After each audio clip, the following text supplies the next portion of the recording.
Did you know that if you have a desire to be rich, that's because the world, the universe also desires that for you? Everything you seek is seeking you. And this channel is about building the universe's most comprehensive and effective knowledge base for using the mind as the primary tool for attracting, holding, and sustaining great wealth. It is possible for you to get positively rich. In today's video, we are going to talk about a potent tool that people like Napoleon Hill and Einstein have used to create wealth in their lives.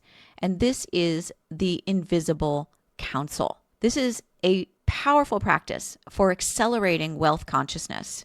Mystic traditions used it. Modern neuroscience explains why it works. When you create an inner council of iconic figures who embody different aspects of wealth and power, your subconscious begins modeling their traits automatically. You're essentially downloading their mindsets into your own field of consciousness. It's like creating a virtual dinner table where all of your most admired wealthy people are sitting all around there and sharing their greatest secrets with you. I will walk you through exactly how to choose your council, how to cherry pick characteristics, and the essential traits of a wealthy identity. Have your journal ready. You are going to need to do some exploration, some writing, some brainstorming. First, I will go through with you how to choose the right people for your Invisible Wealth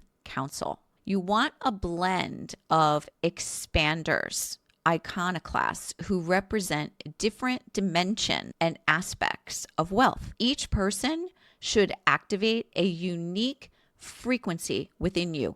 They should touch you. You want to choose anywhere from 4 to 7, even more figures from one or more of these categories. You don't want too many people, but you want to choose wisely. You need a visionary. This is someone who sees possibilities before they exist. This is someone who is a high-level creator, someone who has seen the future and acted before anyone else. This is someone like Steve Jobs, Walt Disney, or Oprah. The purpose of having a visionary on your council is because it expands your imagination. It taps into long-range thinking and creative boldness. It taps into your idea bank. The second kind of person that you might want on your council is the strategist. This is someone who makes very smart, very bold, very decisive decisions. This person allocates resources well and thinks in systems. Examples of a strategist are people like Warren Buffett, Sarah Blakely, and Naval Ravikant. The purpose of having a strategist on your team is that it grounds you in practical wisdom and opportunity recognition. I hope you're writing these down. We've got the visionary and we've got the strategist. If you have any ideas about who a visionary might be for you, it could have been one of the names I mentioned. Who could be a strategist for you? It could also be one of the names I mentioned as a strategist. Write them down. You can stop this video if something comes to you. Otherwise, keep writing down the types of people that we want on our council so that you can later go in and do some brainstorming about who those people might be for you. The third kind of person that you might want on your council is the embodied leader. This is someone who moves through the world with confidence, presence, and with personal authority.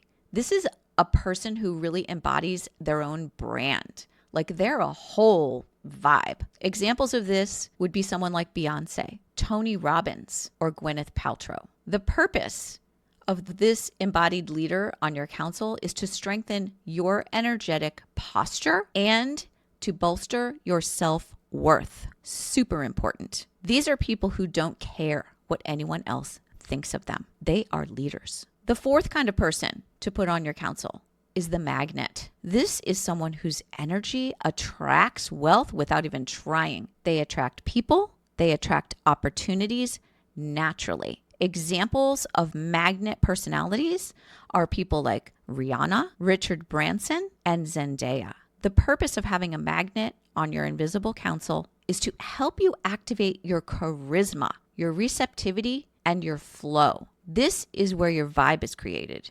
So you want to look at vibe. You want to look at energy here, aura.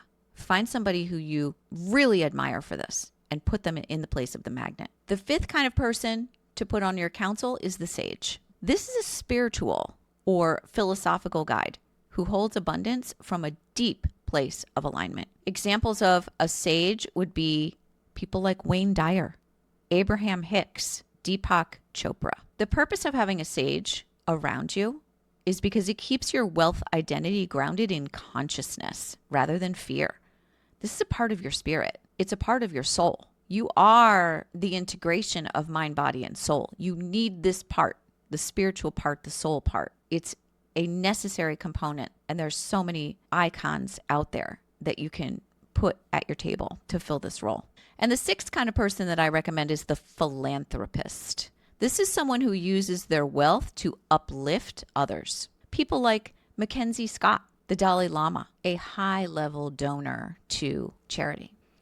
Having a philanthropist on your team expands your capacity to hold wealth without guilt, and it increases your energetic permission to receive. You are a member of a team where energy and wealth is flowing around, coming into and flowing in and out. And so thinking about how giving, generosity, and receiving work together in the flow of wealth is an important thing to consider as you're building out your invisible council. Now, how do you select the right characteristics for these different entities? You don't want to adopt everything from any one person. You're not copying anyone's whole identity. You are extracting the parts, the frequencies of that person that align with your future self. It's like when you meet someone, there are things that you admire about them, and there are parts of them that you don't resonate with. You never fully resonate completely and align with every single thing about a person. And it's the same when you're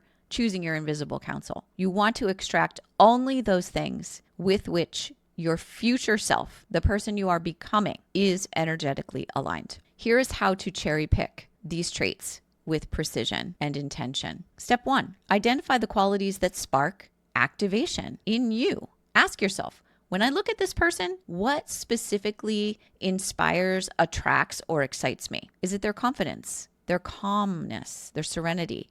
Is it their vision? Is it their decision making, their style, their tone, their discipline, their creativity? Anything that triggers admiration, the things that attract you, this is a sign of your own latent potential. It's a sign of something in you. If you're attracted by something, it's in you. It's a part of you. It's a connection. It's a spark. Follow it. Step 2, isolate 1 to 2 core wealth traits for each council member. For example, from Beyonce, you might want her embodiment and self-command. She's full of herself in the very best way. From Warren Buffett, you might want calm decision-making, decisiveness, and patience. From Oprah, you might want generosity and intuitive business building. From Steve Jobs, visionary clarity. I mean, the iPhone, the iPad, come on. From Rihanna, effortless magnetism. She just exudes that charisma. And from Deepak Chopra, maybe spiritual alignment with abundance. He is wealthy. He's also deeply spiritual. The two things do go together. You can and should be spiritual and wealthy. You choose from these people only the traits that feel electrifying, not the ones that feel distant or forced or misaligned. Step 3, translate the trait into an actionable behavior. So turn the trait into a behavior that you can take on and embody right now today. Examples of this are, for self-command, you may speak your truth without shrinking. For magnetism, you might make eye contact and stay open-hearted. For visionary clarity, you might write your ideas in the present tense, not in the future tense, in the present tense. For patience, you may stop rushing money, stop forcing, and allow things to unfold in their own timing. For generosity, tip a little more than usual. Give the barista an extra $1. Goes a long way. Alignment, you might meditate before making financial decisions. This is how identity rewires. And step 4, you're going to want to consult your counsel. Imagine yourself actually asking these people questions. Here are some examples of questions you might ask. What would each of you advise me to do right now? If you're making a decision, ask your counsel. That's why you put them together. Or you could ask them, which of your traits do I need to embody at this moment? Which of you do I need most right now? And your subconscious will answer with surprising clarity. Your subconscious knows. Your intuition knows. And you're building it and making it stronger. The more you tap into it and trust it, the more it will develop. Now, there are some specific traits of a wealthy identity. So no matter which icons you choose, wealthy people across cultures and different eras have shared a set of core characteristics. These are psychological, spiritual, and behavioral signatures of people who attract abundance effortlessly. Here are the foundational traits. They set self-worth very high. These people believe they deserve money, they deserve opportunities, and they deserve expansion. This is the root of everything, and this is the core of the mindset. They have a calm internal state. Wealthy people regulate their nervous system. They make choices from clarity instead of panic. They take experiences as information and data rather than getting emotionally charged. They are open to receive. They do not block things like compliments, opportunities, or offers. They allow, they receive, they are open. They do not contract. Think about this. If someone compliments your outfit, do you allow it or do you block it? This is related to your money blocks. Stop doing that. Just say thank you, allow it, accept it. These people are future focused. They are thinking in long-term trajectories, not in single moments. They plant seeds now for future growth. They are decisive. They choose quickly because doubt drains wealth. They have faith in unseen progress. They trust that things are working out even before the evidence appears. They have abundance communication. Their language, the words they use, reinforce possibility. They do not speak scarcity. They do not say things like, I can't afford it. They say, how can I afford this? They have opportunity recognition. Their mind is always scanning for what can go right. Where are the opportunities? And they just gravitate toward them naturally because they're always looking for them. It's like your reticular activating system while you're driving. If you start thinking about a red car, you begin to see many red cars show up in your environment. If you're scanning for opportunities for wealth, that's going to show up more and more in your reality. Be open. These people have resourcefulness. Whatever they have, they can multiply. They're like MacGyvers of mindset. Their mindset creates leverage and it allows them to create more and more from what they have. Wealth identity breeds an energetic presence that is unmistakable. These are the people that walk into rooms and you can feel them come in. The energy shifts. They have certainty. They command the space. They never apologize. A wealth identity is one of generosity. They treat money like flow, like it's always going to be there. It's just money. We can get more. They give signals like, I have more than enough. They have high standards. They do not tolerate chaos, low quality relationships, or disrespect. They remove themselves from low standards. They take responsibility rather than assign blame. They assume power, not victimhood. You will never see a wealthy person with a victim mentality. And they have consistency across their identity. They behave in alignment with who they say they are, even before the wealth arrives. And this is the psychological blueprint of abundance. So how to activate your counsel? First of all, use your journal to go back, listen to this again, and take a lot of notes. I want you to be writing down what resonates and then form your counsel. So you're going to sit down when you have quiet time. I like to do this in the evening when I'm comfortable and I've got nothing else on my plate. My mind is clear of the day's activities. Sit quietly. Visualize in your mind. See these people who you have chosen seated around you. You're sitting together at a table. Maybe it's a conference table. Maybe it's a beautiful dinner table. State your current intention or your problem. So once you assemble this group of people, you need to use them by stating something that you want to solve, asking for their guidance. And then you can ask them individually, how can you help me? What do you have to tell me? What should I be paying attention to?